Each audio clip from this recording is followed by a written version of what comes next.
Leaving the pilot house, the couple made their way out along the narrow walkway to the stairs. They paused on the lower deck, and their two shadows merged as one as she leaned back against his chest. Together they admired the idyllic scene of silver-plated river and frothy white path stretching out behind. "She's beautiful, Ashton," she murmured softly. "So are you, my love," he whispered in her ear. She turned within the circle of his arms and tenderly caressed the strong, manly line of his jaw. "I can hardly believe we're married. It seems like only yesterday I was resolving to be a spinster." Ashton chuckled as he found humor in her statement. "Wasn't it only yesterday?" Her soft laughter joined his as she shrugged. "Well, it must have been at least a month or so ago." She raised her arms, laying them around his neck, and pressed the length of her body against his. "Do you always sweep a lady off her feet in such haste?" "Only when a lady captures my heart as fiercely as you have done." He peered down at her with a questioning brow raised. "Any regrets for not waiting for your father's approval?" "None," she assured him fervently, before she returned an inquiry to him. "And you? Are you sorry you're no longer a bachelor?" "My darling Lierin," he sighed as his lips lowered to hers. "I never knew what living was until you came into my life." From somewhere below, a sudden soft pop made Ashton pause and lift his head to listen. The sound was followed by a loud clank and then a louder bang. A shattering screech began and grew in volume until the couple's ears fairly ached. A billowing cloud of steam, roiling up from the boilers, engulfed the rear of the River Witch, and slowly the paddle wheel shuddered to a stop. The once graceful boat became an ungainly raft as she lost way and began to swing broadside to the current. Shouts of alarm came from below, and in the pilot house the captain snatched for the whistle lanyard, only to be rewarded with a bellicose wheeze as the last of the steam pressure faded. He snatched for the bell chain and kept yanking it to broadcast a warning to all who could hear.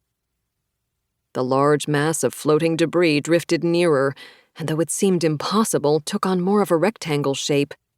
It slammed into the side of the sternwheeler with enough force to send a shudder through it. Almost immediately, a swarm of men sprang from the piles of brush that had been used to disguise the now discernible barge and threw out grappling hooks to snare the wounded River Witch. "Pirates!" Ashton shouted the single dreaded word. Almost immediately a shot rang out, and a sound like an angry bee whizzed past his ear. He ducked, pulling his wife down with him, and barked out several more warnings to the crew as the brigands leaped across to the lower deck of the steamer. Brandishing various weapons, they sprinted along the gallery toward the stairs and climbed to the upper decks. Other shots began to swell as passengers and crew alike realized their peril and snatched whatever weapons they could lay hold of. The decks erupted in bedlam as the 30 or more river pirates scrambled to engage them, and there were bellows of challenge and rage as fighting broke out on every quarter. Ashton tore off his dark coat and threw it over his wife's shoulders, making her pale-hued gown less of a target. Crouching low, they began to work their way toward the stairs. More shots zinged past, and he pressed her against the outer wall of a cabin as he shielded her body with his own. The sound of running feet drew Ashton's attention to the deck behind him, and he spun about to meet the vicious charge of a knife-wielding brigand. With a startled scream, Lierin stumbled across to the railing as the force of the man's attack drove Ashton back against the wall. A frantic struggle ensued as the pirate tried to bury his blade in his opponent's flesh. Similar battles had spread throughout the River Witch while the captain and helmsman struggled to regain some control of their clumsy vessel.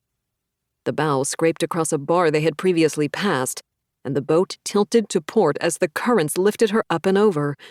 She struck the main shoal and lurched hard to starboard, sending those in the pilot house ricocheting off the walls of its narrow confines. The helmsman fell, blood streaming from a wound in his head, while the captain sank to his knees in stunned confusion. The violence of the starboard lurch flung Lierin over the railing and far out into the black night. Her scream dwindled as she fell, and it ended abruptly in a loud splash. The sound cauterized Ashton's mind, and fear gave him the strength of a raging bull. Throwing off his assailant, he